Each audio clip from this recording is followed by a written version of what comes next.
In this video, I'm going to explain a little bit about the health score feature that NEDAP have recently added to the health checks work list in NEDAP now.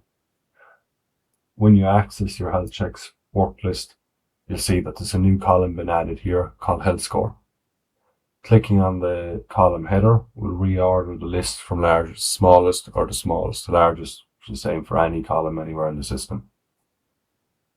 Each animal is given a health score between 1 and 10.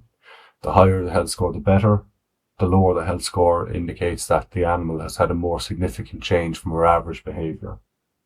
Any animal with a health score of less than 3 will need attention. And as the animal's conditions improve, these symbols on the right will change. So a black mark here with a dash means that there's been no change to the animal's condition in the previous 6 hours. A red down arrow means that the animal's condition has got worse in the last 6 hours.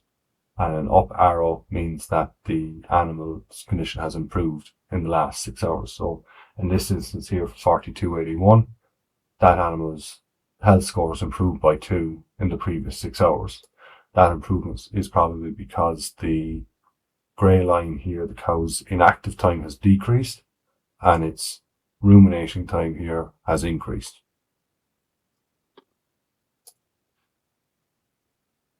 In this animal's case, 2879, which has had a decrease. So this animal's inactive time is on the way up. Its ruminating time is going down and its eating time is staying steady. So that's why this animal's health score has decreased by 1.